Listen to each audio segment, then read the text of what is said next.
l'Okavango, au Botswana, se dresse l'île de Dead Tree Island. Ces terres riches en eau sont couvertes de verts pâturages. Un territoire fortement convoité.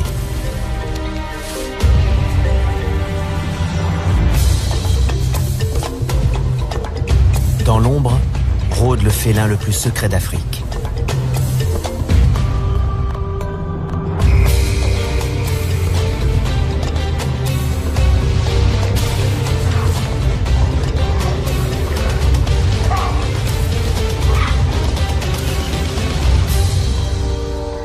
Contraints de partager le même territoire, 3 léopards vivent une cohabitation de plus en plus difficile.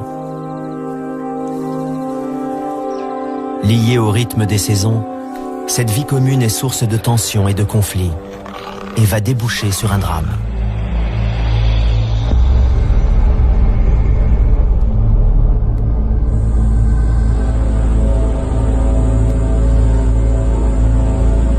Le maître incontesté des lieux est le mâle dominant, Bouddha, un individu robuste de 5 ans, dans la fleur de l'âge. L'une de ses femelles entre et sort régulièrement de son territoire. Grimpeuse hors pair, elle escalade avec agilité les grands ébéniers et saucissonniers de Moremi. Elle porte le nom de Mosweo, pelage pâle.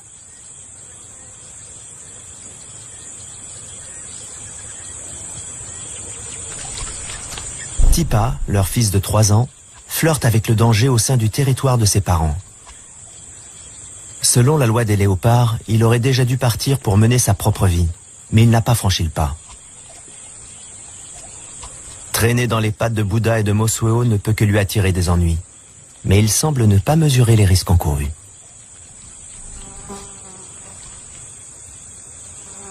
Récemment, un événement est venu chambouler la vie de Mosweo. Elle vient tout juste de donner naissance à 2 petits. Et Tipa représente une menace potentielle.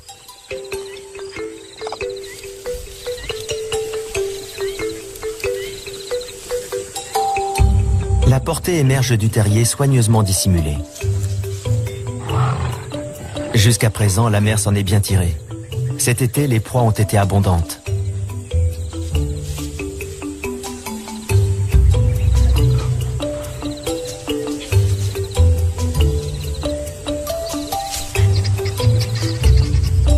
Le léopard est un animal solitaire, et Mosweo doit mobiliser tout son savoir-faire pour élever sa progéniture.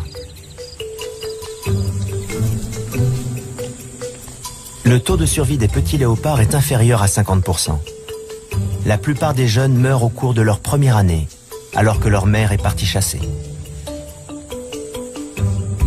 À chaque nouvelle naissance, les femelles léopards sont confrontées à cette dure réalité.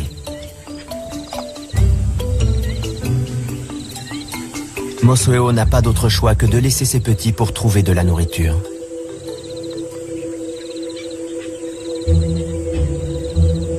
Tipa est le seul survivant de sa précédente portée. C'est aujourd'hui un jeune adulte, mais il continue de traîner près du terrier et de fréquenter les chemins familiers de son territoire natal.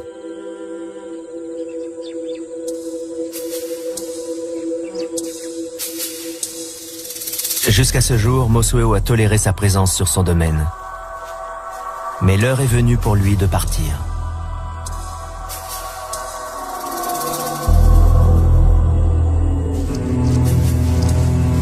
Mosweo s'est lancée sur le sentier de la guerre.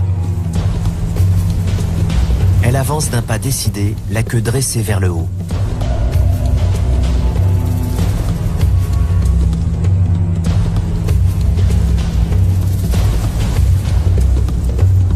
Il est temps de rompre définitivement les liens qui les unissent.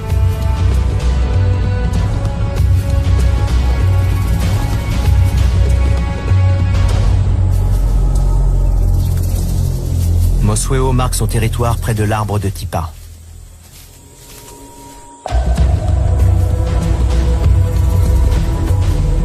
Elle affiche ouvertement son hostilité à l'égard de son fils. Leur relation a dégénéré en conflit ouvert.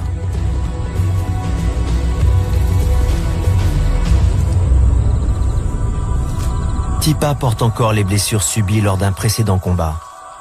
Bien qu'il dépasse sa mère en taille, il reste relativement docile. Il finit par s'éloigner à contre-cœur, mais il continue imprudemment à rôder aux abords du territoire de sa mère.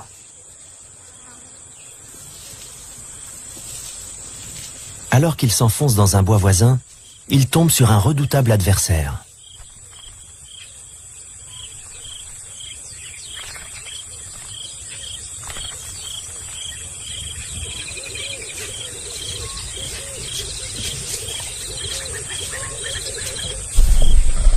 L'odeur des félins l'avertit du danger.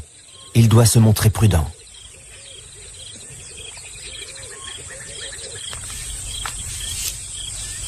Ses premiers jours passés en territoire inconnu sont périlleux.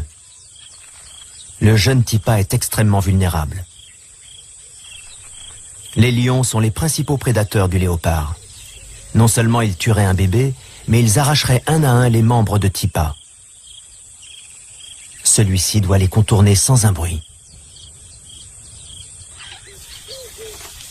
La menace qui pesait sur ses petits étant écartée, Mosweo peut désormais se concentrer sur son activité de prédilection, la chasse.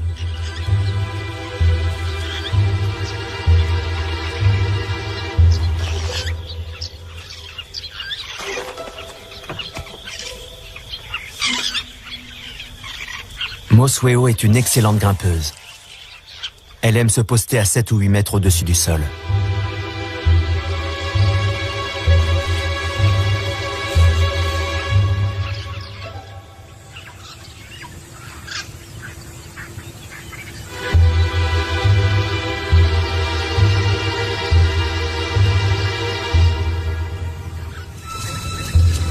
Le léopard est le seul félin qui exploite la gravité pour chasser. Mosweo est experte en la matière.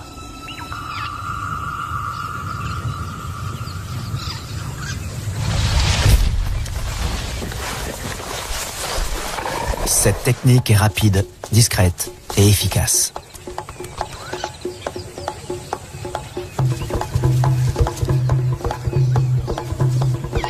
Mais les cris d'alarme de l'impala ont trahi la présence du prédateur dans la forêt.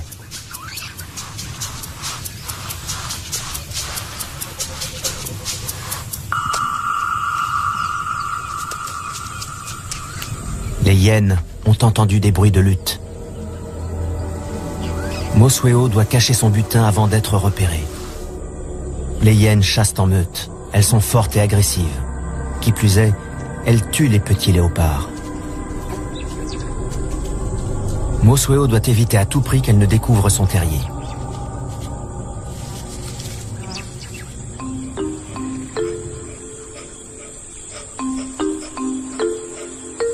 Elle prend le risque d'aller chercher ses petits et de les conduire jusqu'à la proie, en empruntant les chemins secrets qu'elle connaît si bien. Elle ne peut mettre la carcasse à l'abri dans un arbre, car ses bébés ne savent pas encore grimper.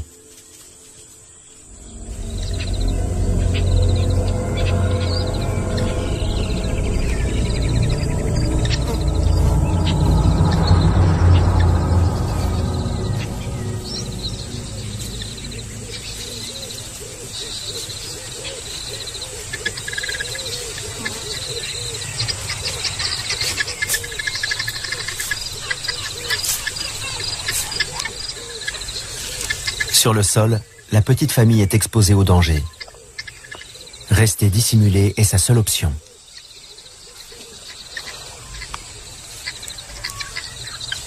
Ici, le léopard est dans son élément. Camouflés dans les broussailles, les petits peuvent manger un moment sans être dérangés.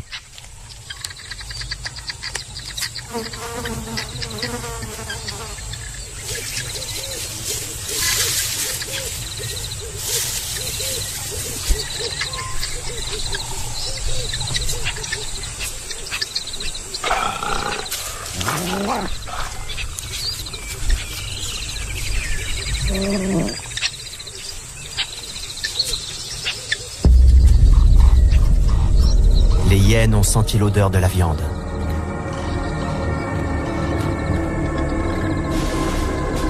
Elles se rapprochent de leur proie. Mosueo doit agir rapidement et résolument. Son plan est de détourner l'attention des hyènes et de les attirer assez loin pour permettre à ses petits de s'éloigner.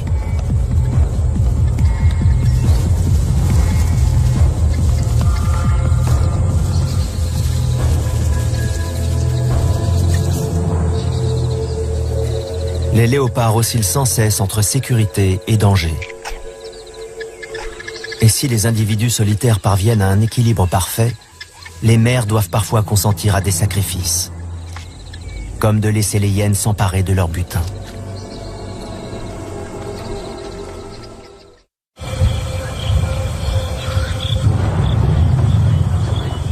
Dead Tree Island se métamorphose au fil des saisons. C'est l'un des rares endroits où l'eau potable est présente en permanence.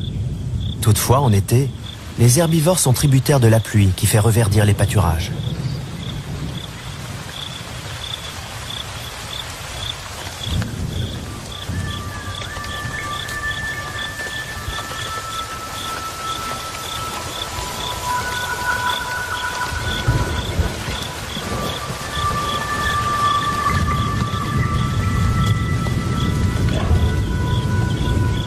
Les effets de ces précipitations se font sentir à travers tout le delta et au-delà.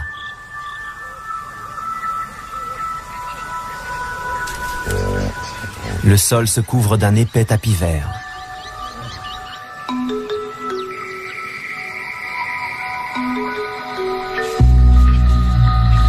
Les feuilles poussent, les bourgeons éclatent, l'herbe surgit. Les animaux quittent la forêt et s'éparpillent dans les plaines alluviales environnantes.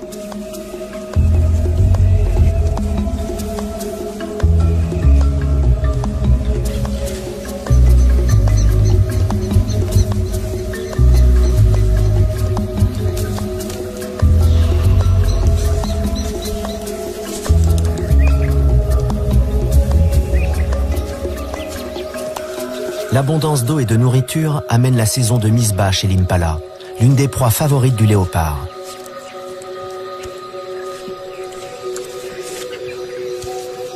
Les naissances interviennent à l'époque la plus favorable en termes de nourriture et de protection. Les petits, leur mère et le troupeau subissent ainsi un stress moins important.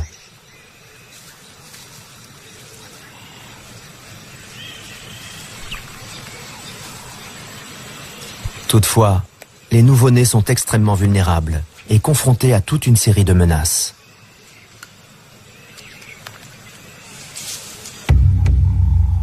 L'île abrite un autre chasseur expert, le python de Seba.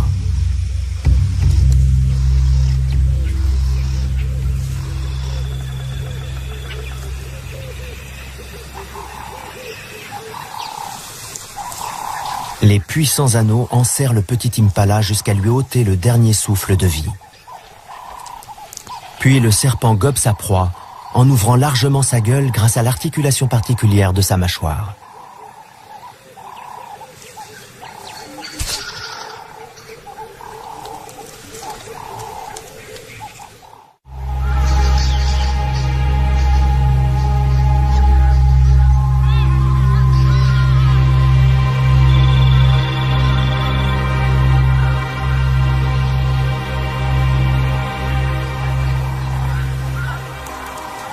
Les troupeaux d'impala itinérants constituent une source fiable de nourriture.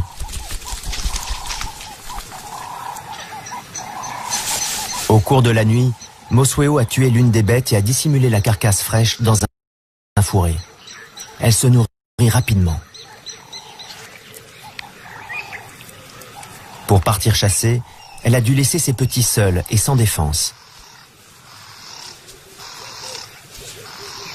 Elle doit les rejoindre au plus vite.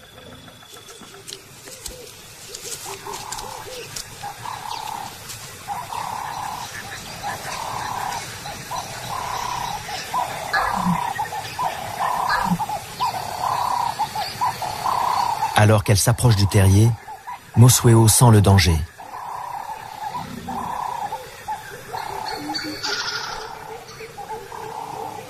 Les hyènes sont passées à l'attaque.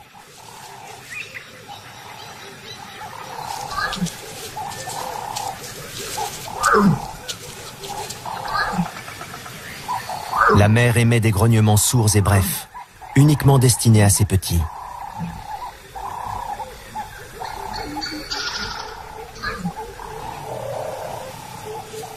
Un seul lui répond.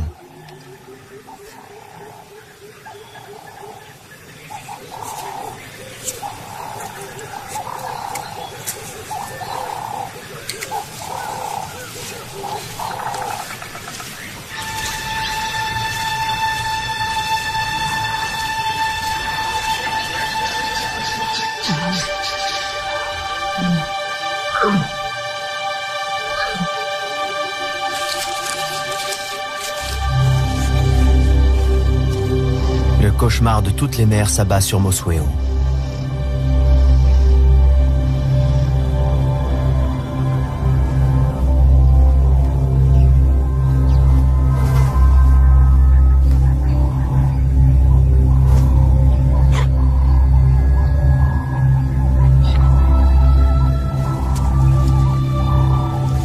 Ses appels semblent désespérés, mais en même temps pleins d'espoir.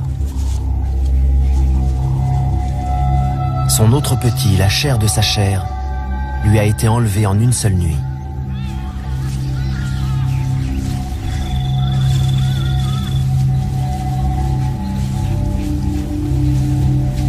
Elle n'a pas d'autre choix que de se remettre en route.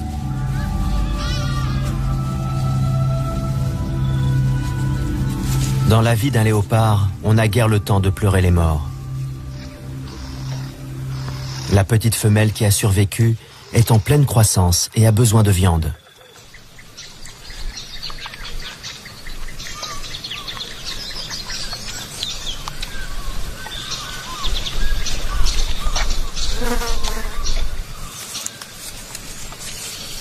Son bien-être dépend de la connaissance approfondie qu'a sa mère de cette partie du delta.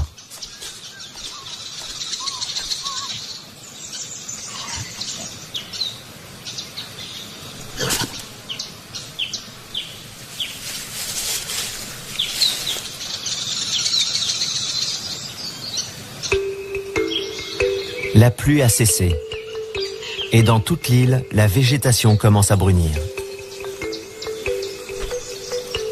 Les animaux le sentent.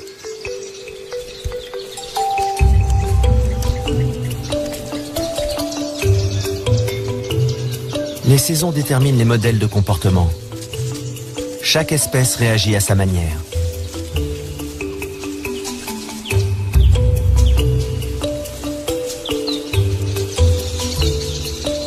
Chez les koudous, le mâle choisit une femelle et la poursuit de ses assiduités.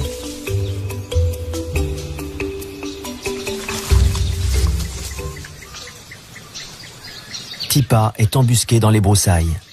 Il s'est égaré et se retrouve sur son territoire d'origine. Tout à leurs amours, les koudous sont inconscients de la menace.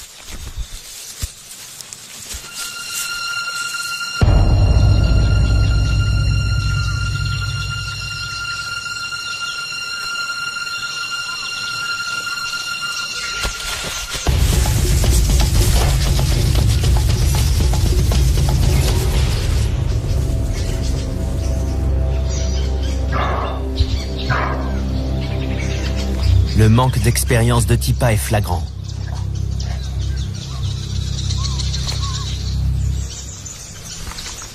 Peut-être est-il encore trop jeune pour réaliser qu'il ne devrait pas gaspiller son énergie à essayer d'atteindre l'inaccessible. Il ne fait pas le poids face à un animal de la taille d'un koudou.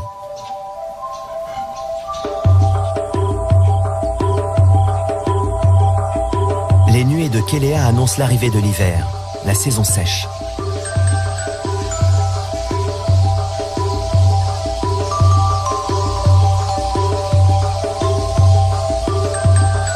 Attirés par la présence permanente de l'eau, de nombreux animaux gravitent autour de l'île.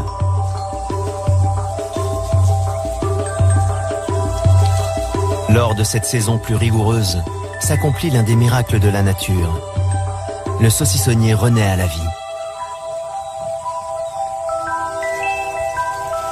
Cet arbre offre un précieux trésor pour l'hiver.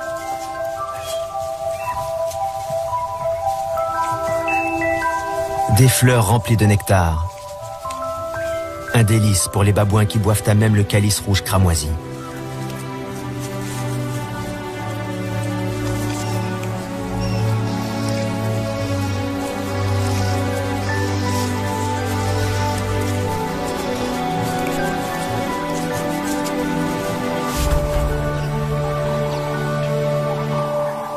Tipa doit être plus flexible dans sa stratégie de chasse.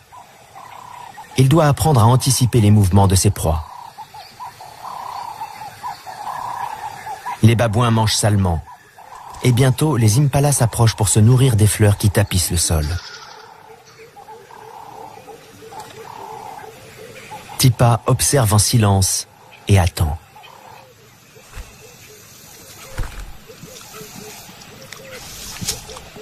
Il faut que l'impala s'approche.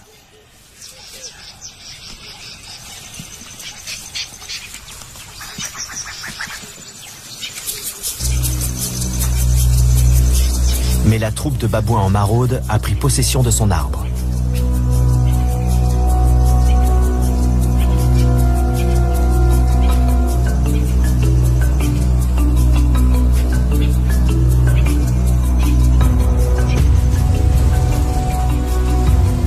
Tipa n'a pas la force de Bouddha, et les singes ne toléreront pas sa présence. S'ils l'attrapent, ils tenteront de le tuer.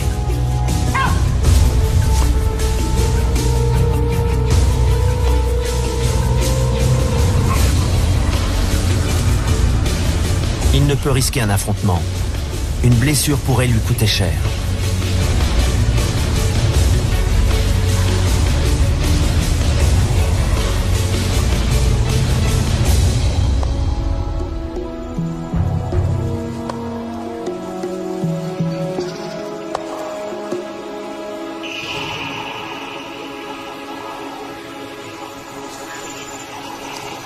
Posté à bonne distance, Mosweo observe la scène.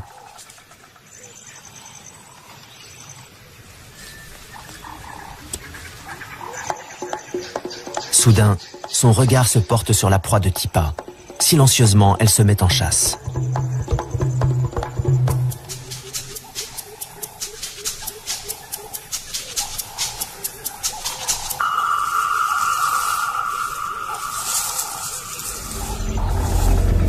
Elle choisit un arbre placé sur le parcours du troupeau, dans l'espoir que les fleurs attireront les impalas sous son poste de guet.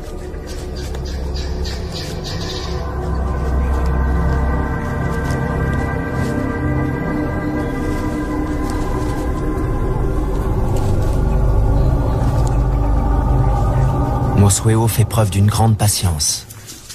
Elle observe les mouvements des antilopes et identifie sa proie.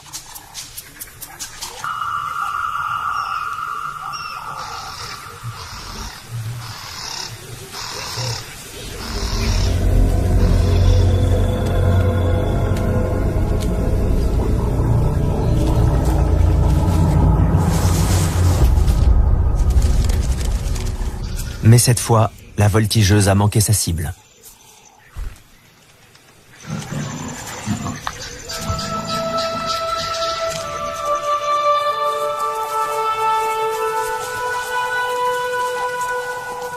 Elle est désormais démasquée et les impalas la surveillent de près.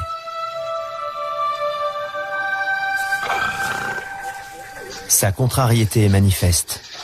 Toute cette énergie gaspillée pour rien.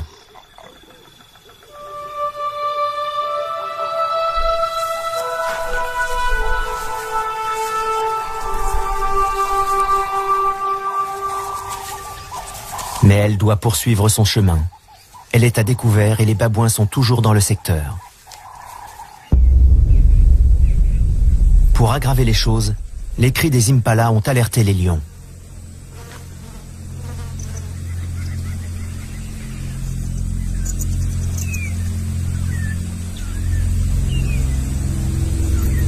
Mosweo doit jouer au chat et à la souris pour regagner son terrier, sans en dévoiler l'emplacement.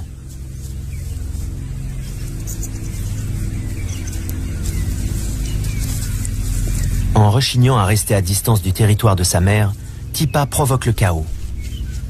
Ses tentatives maladroites pour chasser ont multiplié les pressions sur Mosweo.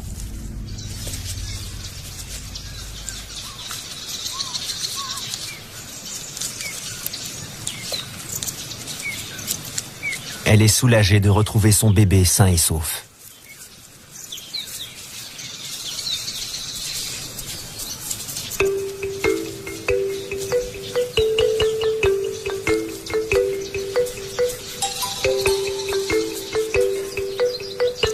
Elle décide de s'installer dans un nouveau terrier.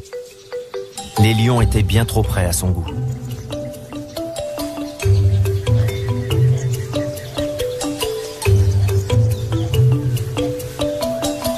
Désormais âgée de 5 mois, la petite femelle affirme son caractère.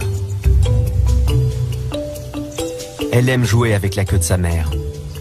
Un bon moyen de tester ses réflexes.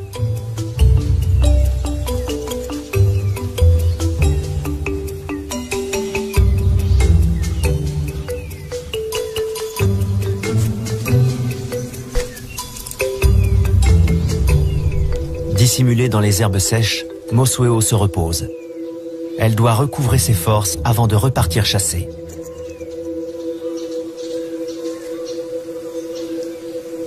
Pour l'heure, tout se passe bien pour la mère et sa petite. Elles sont en sécurité dans le nouveau terrier.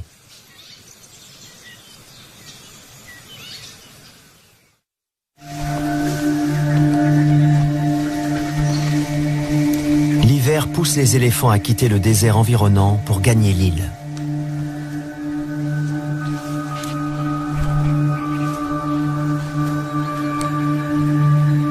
Les coqs de Lechwe s'y rassemblent également. L'eau est leur allié. Dans ces trous d'eau, ils sont à l'abri de la plupart des prédateurs. Ils sont plus gros que les impalas, mais constituent des proies potentielles pour un grand félin comme Bouddha.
Les coqs se retournent et observent leur assaillant.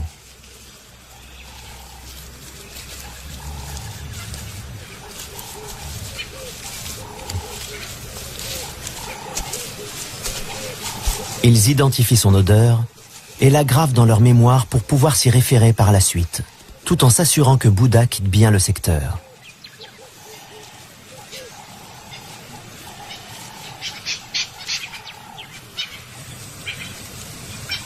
Avec l'arrivée de l'hiver, Mosueo doit parcourir de plus grandes distances et franchir les plaines dégagées pour trouver les fourrés dont elle a besoin pour chasser. Elle suit les déplacements de ses proies, imitées par les autres prédateurs.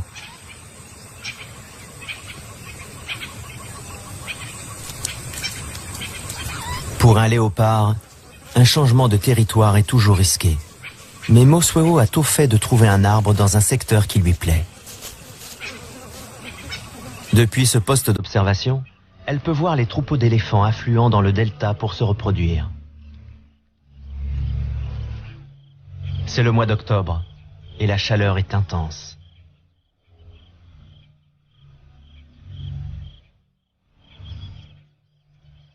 Les eaux pluviales qui avaient apporté la vie dans la région se sont presque évaporées.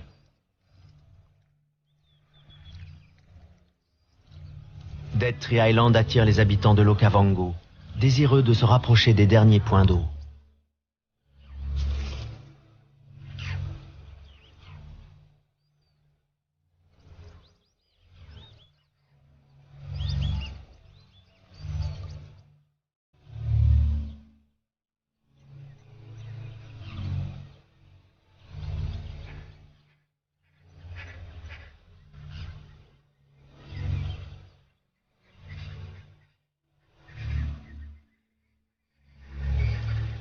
De ces réserves d'eau dépend à présent le sort d'une foule d'animaux.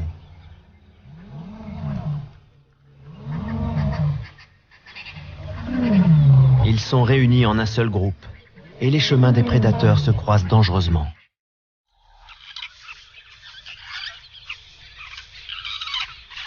La petite de Mosueo est parvenue à un âge où elle commence à pousser plus loin ses explorations. Il est grand temps qu'elle apprenne à grimper.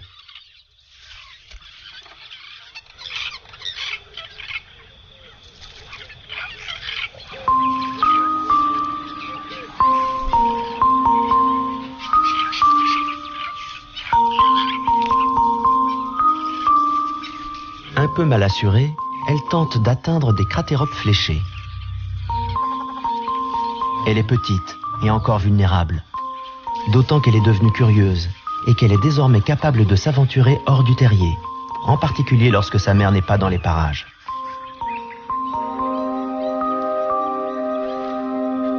Mosueo est partie chasser très loin.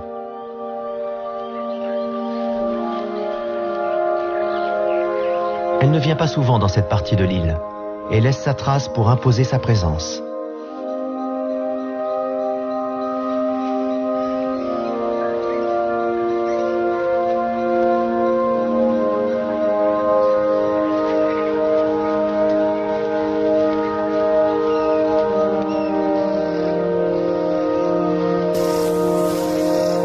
Elle s'avance dans une plaine ouverte où 2 chacals à flancs rayés furettent à la recherche de nourriture. En cette rude saison, Mosueo tire profit de toutes les occasions qui s'offrent à elle.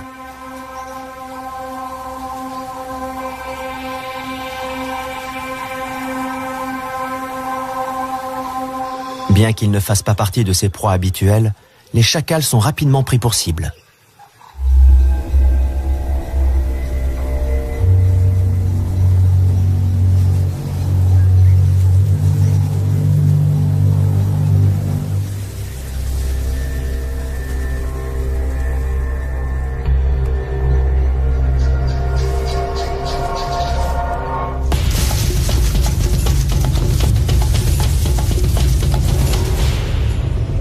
Mais ce sont des animaux malins et capables de pointes de vitesse impressionnantes.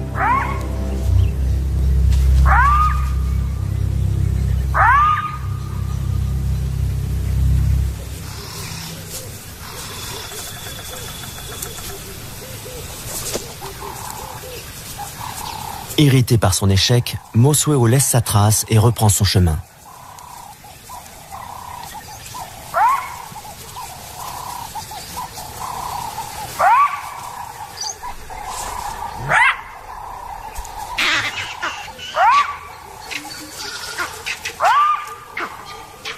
Aux aboiements des chacals font écho les cris des singes verts qui se font entendre dans le lointain.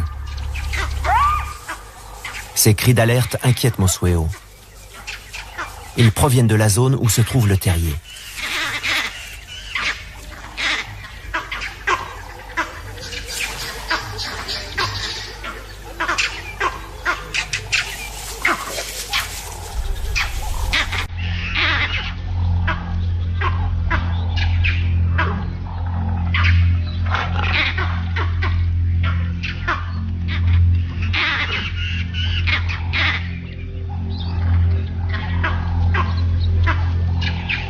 Alors qu'elle s'approche de l'endroit signalé par les singes, Mosueo avance avec précaution.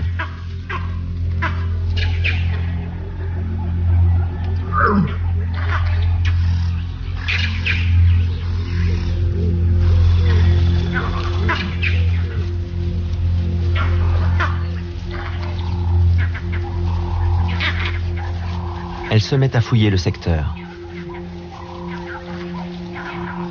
C'est alors qu'elle découvre le drame.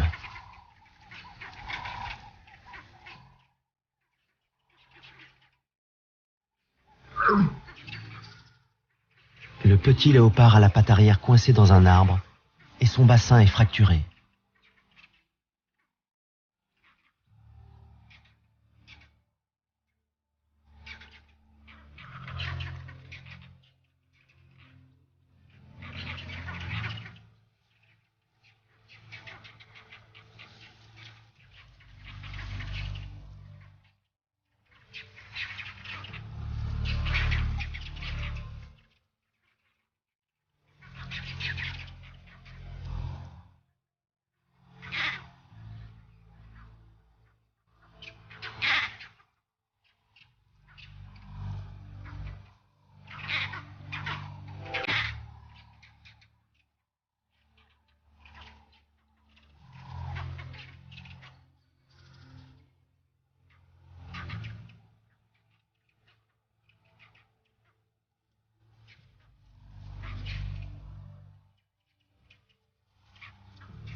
Aucune de ces tentatives ne peut aider son deuxième et dernier bébé.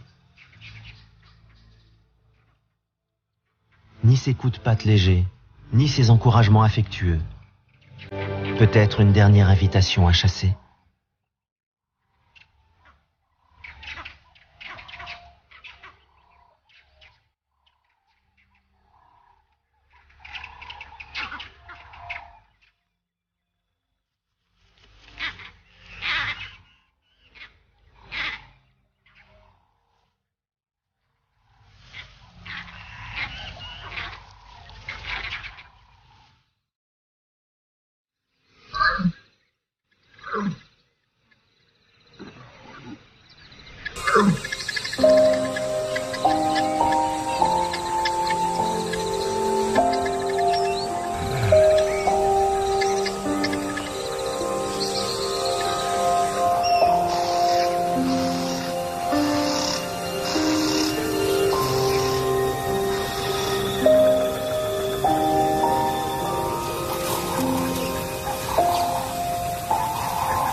Sa voix se fait presque implorante.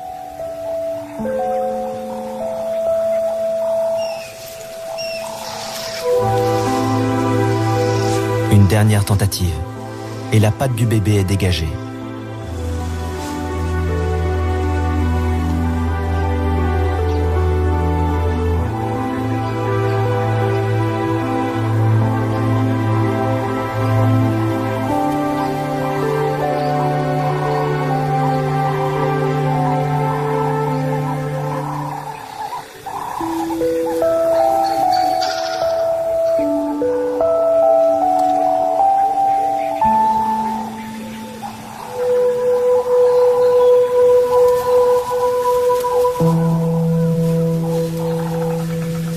Mais Mosweo ne peut plus rien faire.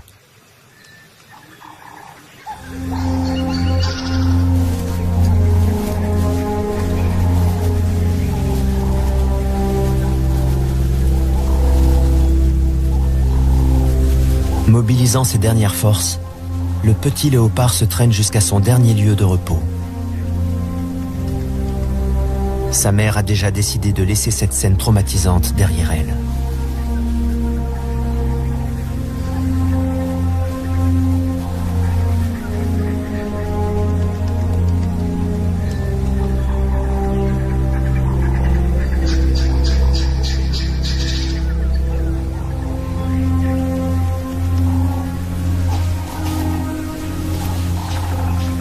En se frottant contre un arbre, Mosweo semble vouloir effacer la douleur.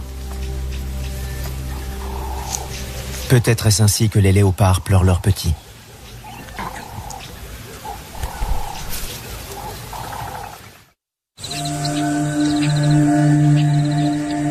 La chaleur monte. La pluie ne va pas tarder.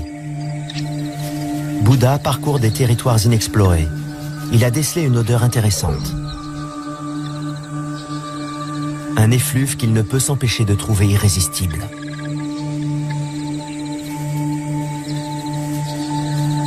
Une nouvelle femelle s'est introduite dans son domaine et son odeur titille ses narines.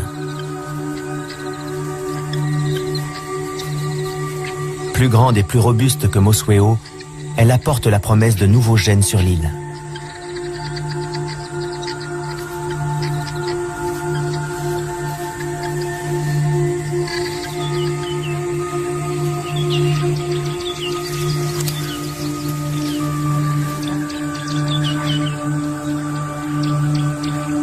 Resté à distance, Mosweo observe la nouvelle venue avec inquiétude.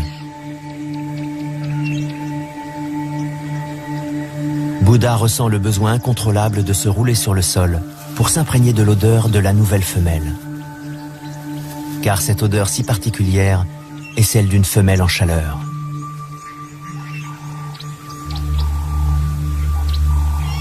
Mosweo suit les traces de Bouddha. Ses cris d'appel sont graves et bien distincts, mais elle sait qu'ils ne lui sont pas destinés. L'odeur qu'elle perçoit ne lui plaît guère. C'est l'odeur d'une autre femelle, une rivale. Instinctivement, Mosuo tente d'effacer les traces révélant la présence de la nouvelle venue. Mais il est trop tard.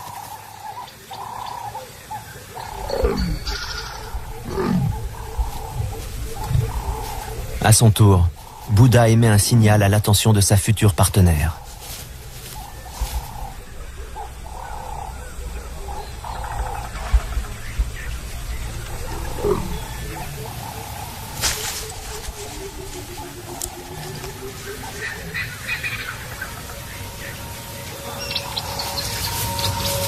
La nouvelle femelle s'empresse de répondre à son invitation.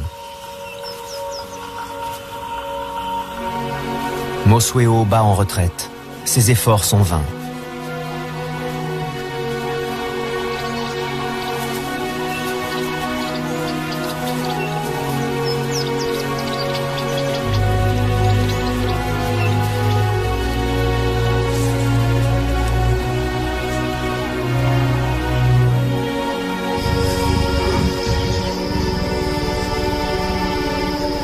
Sa rivale a trouvé Bouddha. Elle entre en contact avec lui.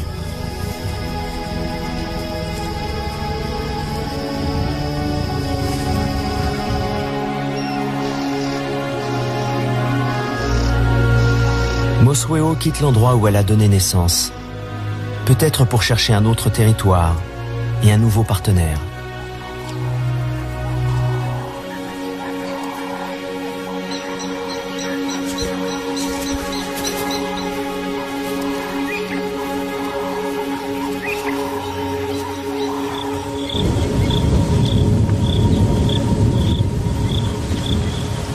L'hiver et la sécheresse s'achèvent enfin.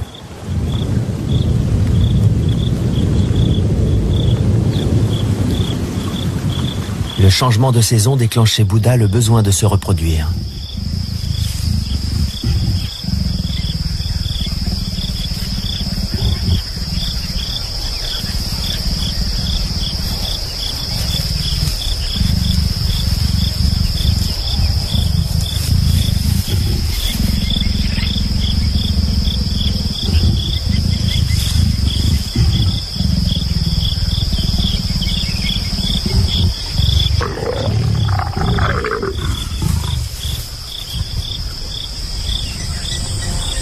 Une nouvelle ère débute pour les léopards de Dead Tree Island. Les deux partenaires vont s'accoupler pendant plusieurs jours, jusqu'à ce que la femelle soit fécondée.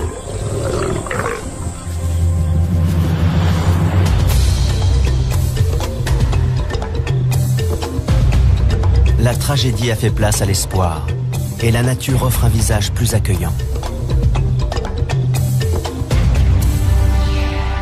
Bouddha est satisfait du travail accompli. À l'aube d'une nouvelle saison fructueuse, l'héritage des léopards de Dead Tree Island a été préservé.